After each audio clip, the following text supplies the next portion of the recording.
There is one event today that may be more exciting than the first Democratic presidential debate, and it involves a Republican. Take a look. This is live video of Senator Rand Paul. He is streaming his entire day today on the campaign trail out in Iowa. He is the first presidential candidate ever to do this. His goal is to reach out to younger voters throughout the day. Anyone tuning into this feed has been able to see images of Paul riding shotgun in a car, talking to students at a college, spending some time with his supporters, talking policy with former UFC champ Pat Miletich.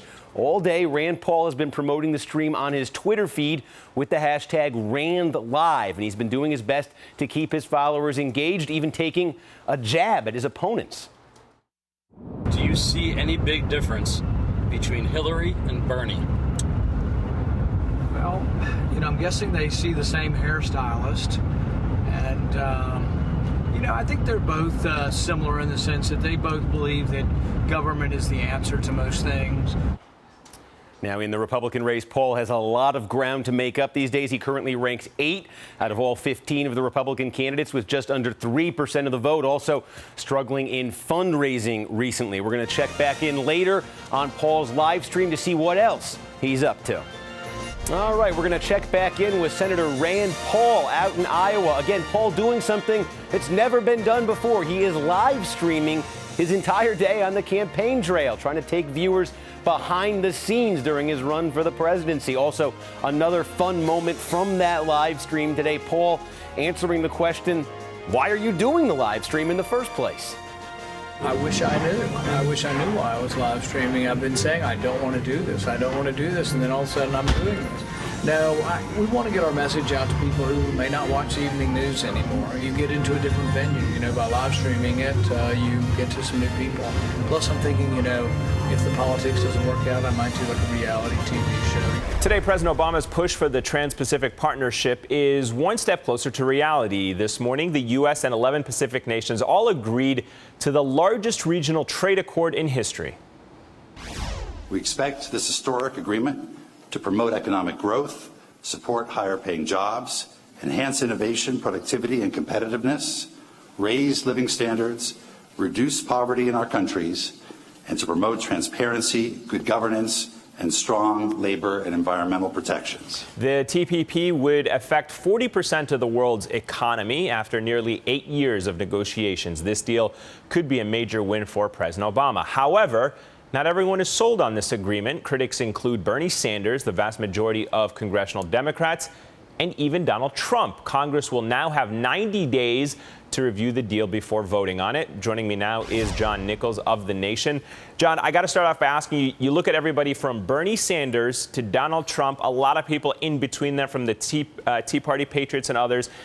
Explain to me how something with this wide of an opposition is still being struck, and do you think this is a bad deal? Well, those are two very important questions. First off, it's being struck because this is the conclusion of roughly a decade-long process. There have been negotiations to get toward this for a very long time. And President Obama embraced those negotiations some time ago and has fought hard to make it come together. And so up to this point, this has been largely a presidential initiative. He did have to get fast-track authority from Congress, which he recently received. And so he has not had to go to the core of it, to go to Congress and ask for passage. Now he's going to do it.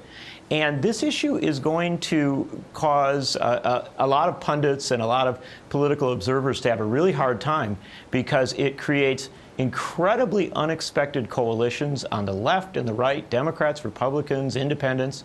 And the important thing to understand is there is huge grassroots opposition to this sort of free trade deal across this country, largely rooted in the experience of people with NAFTA, with China free trade, with the Korean free trade deal. There's just an awful lot of frustration out there in a sense that these free trade deals come with a lot of promises. Yeah. But those promises are never delivered. And let me pick up on that second question that I was asking you, which is the fine print of the deal. Is this a bad deal? I mean, I remember one of the key sticking points was that we haven't actually seen the full term of the deal. Well, that's exactly right. I mean, in fact, it's a very significant issue. Today, the AFL-CIO, our labor federation for the United States, called for the immediate release of the text. So too did Senator Tammy Baldwin and a number of others. And what they're arguing is that they really do need to see this deal quickly. They need to get into the details of it, because while 90 days may seem like a long time, the fact of the matter is this is a huge agreement with many, many kind of moving parts within it, and where there's going to be a tremendous amount of concern, quite frankly, is how it protects U.S. industries, how it protects U.S. farmers, and whether it has a so-called investor-state dispute resolution component, which clearly it will, that perhaps gives corporations, multinational corporations, a way to get around regulations enacted by local, state, and federal governments in the U.S. and other countries. We were just talking about the wide opposition that this deal is receiving. Almost immediately after the deal, Senator Bernie Sanders put out a statement calling the deal, quote, disastrous. He said, quote, "I am disappointed but not surprised by the decision to move forward on the disastrous Trans-Pacific Partnership trade agreement that will hurt consumers and cut American jobs. Wall Street and other big corporations have won again. It is time for the rest of us to stop letting multinational corporations rig the system to pad their profits at our expense." What do you make of his response? Well, this is clearly where Bernie Sanders has been for a long time, and you'll find some of the other candidates will end up in, I suspect, a very similar position. You know, the fact of the matter is, what Sanders is saying there really echoes a lot of what I've heard at the grassroots across the country. I was in Ohio last week, in Lorain, Ohio. And that's an old steel-making town, and a lot of those mills have been idled in recent years, and people really are passionately upset, angry at these free trade deals. And so my sense is that Sanders, obviously, I think he believes it, but I also think he is echoing a sentiment that is very real out there across the country. All right. Thank you very much, John Nichols. We're going to have to see what the next 90 days brings in store for the TPP deal. Thanks again for that insight. North Carolina is ground zero in the attack on voting rights. 2 months ago, right-wing Governor Pat McCrory signed the nation's most extreme voter suppression effort, a law with strict photo ID requirements. It bans same-day registration, cuts early voting by a week, ends extended polling hours, bans people under 18 from registering. Huge protests have been held across the state since the law was signed. Attorney General Holder is fighting it, filing a lawsuit under the Voting Rights Act. Opposition to this voter suppression comes in many forms and sizes. Please meet Madison Kimry. She's 12 years old from Burlington, North Carolina, and she's making her voice heard far and wide. We have leaders here in our state who have shown that not only do they want to reduce the amount of participation by young people in our government, they also want to dismiss and belittle our voices. I wanted to meet with our governor to discuss pre-registration, but he called my request to meet with him ridiculous and called me a prop for liberal groups. This is not leadership. The young people of North Carolina deserve better. I am not a prop. I am part of the new generation of suffragettes. North Carolina does have a serious leadership problem in the governor's office, but not when it comes to this activist. Joining me now is Madison Kimry. Madison, it's great to have you with us. I mean, thank you for coming on the show tonight. Thank you so much for having me. Tell me what it's like to give a speech and get that reaction at 12. Well, I was so nervous before I started my speech with some of the people that were up there with me. And I just was thinking, how can I compare my speech to any of these people, because they were so amazing. But when the crowd started reacting like that, I was just like, wow. Wow. I was so thrilled watching you because I started very young. Why did you get involved in this fight? I didn't like what I saw happening to my state, so I wanted to take action and see what I could do to stop it. Well, what part of this law disturbs you the most? the fact that 16 and 17-year-olds aren't able to pre-register anymore. What happened the time when you went to the governor's mansion? Tell us about that. The first time I went to the governor's mansion, I went earlier in the day and I had to leave because I had a voice lesson. And I was scrolling through my Twitter afterwards and I saw that there were people still out there after my voice lesson, and I pleaded my mother to take me back to the mansion, and she did.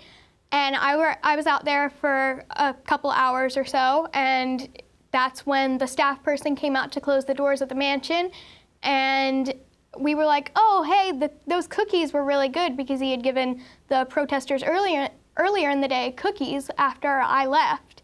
And so we were like, oh, those cookies were really good. We want some brownies. And the staff person was like, oh, hold on just a minute. And he walks around the corner and comes back out to the gate with these little to-go containers of vanilla cake. Wow. Well, if you had met with the governor, what would you have said to him? What would you tell him? Well, I feel like if I said what I would say to the governor, then there would really be no point in meeting with him. But I really just want to talk to him about pre-registration. Now, how popular are you around school now since you've had your speech and all of this attention? Well, I'm homeschooled, but like I act and stuff, and all of my friends are just like, Madison, this is so cool. And a lot of them don't have the same views as I do, but they're still like, Madison, this is so cool. We support you in whatever you do. And it's really nice to have that. Well, you definitely are no prop. You know exactly what you're doing, and you know how to articulate it. And you really are exciting to me as someone that started in civil rights very young. I wasn't nearly as cute as you are, though. Madison Kimmery, you are an inspiration. Thank you for your time tonight, and thanks for all your work. Thank you so much. President Obama today making one of his most forceful arguments in support of the Iran nuclear deal, going directly after the loudest Republican critics. And he blasted some on the right for failing to learn the lessons of the Bush administration's rush into the Iraq war. Many of the same people who argued for the war in Iraq are now making the case against the Iran nuclear deal. It was a mindset characterized by a preference for military action over diplomacy. I say this not to be provocative. I am stating a fact. Without this deal, Iran will be in a position, however tough our rhetoric may be, to steadily advance its capabilities. So let's not mince words. The choice we face is ultimately between diplomacy or some form of war. Maybe not tomorrow, maybe not 3 months from now, but soon. The president then called on critics to rethink their opposition to the deal. Just because Iranian hardliners chant death to America does not mean that that's what all Iranians believe. In fact, it's those hardliners who are most comfortable with the status quo. It's those hardliners chanting death to America who've been most opposed to the deal. They're making common cause with the Republican caucus. Congress will vote on this deal early next month. Joining me now is Hardin Lang, Senior Fellow at the Center for American Progress. Thanks for being here tonight. It's good to be with you, Rev. Hardin, this was a forceful speech from the president. Well, what was your reaction? Look, this is as tough as I think I've seen him off of the campaign trail. I mean, it felt very much like Obama, the campaigner, and much less sort of Obama, no drama in the White House. Look, he did an incredibly effective job of laying out for the American people the choice between either going with this deal and putting the Iranian nuclear program in a box with a camera on top of it to watch it for the next 10 to 15 years, or to find ourselves as a nation increasingly isolated from the rest of the world and with fewer options on the table that aren't military in nature going forward. The president said hardliners in Iran who chant death to America are making common cause. I'm saying a quote there. He said they're making common cause with Republicans. What do you make of that? I think it's more a matter of they're leading. The rhetoric is leading to the same kind of outcome here. The rhetoric on the side of like the hardline Republicans and then some of the hardliners inside of Iran are driving us to a position away from diplomacy. And what the president is saying is that they've managed to reach some common ground with more reasonable elements inside the regime, and that we need to reach out and seize that. Now, today the president also said by rejecting this deal, Congress would do more than aid Iran's pathway to nuclear arms. Listen to this. Without this deal, the scenarios that critics warn about happening in 15 years could happen 6 months from now. By killing this deal, Congress would not merely pave Iran's pathway to a bomb, it would accelerate it. What's your take on that? Yeah, he's making an important point, right? Because a number of critics of the deal are saying, look, all we need to do is get back to the table and just be tougher. Like, we'll put harder sanctions on, we'll squeeze harder, and we'll get a better result at the end of this. What the president is saying, that if we walk away from this deal now, we are no longer going to have Russia, China, and probably even some of our European allies with us in those sanctions. And those sanctions are what make these the global sanctions so effective. It's the partnership with the rest of the world. And so then Iran can go ahead full speed with its nuclear program with more access to capital coming out of China and Russia and with no oversight of the program itself. Well, this is a very important discussion, and there'll be a big debate next month, and we'll be right on top of it. Hardin Lang, thank you for your time tonight. Thank you.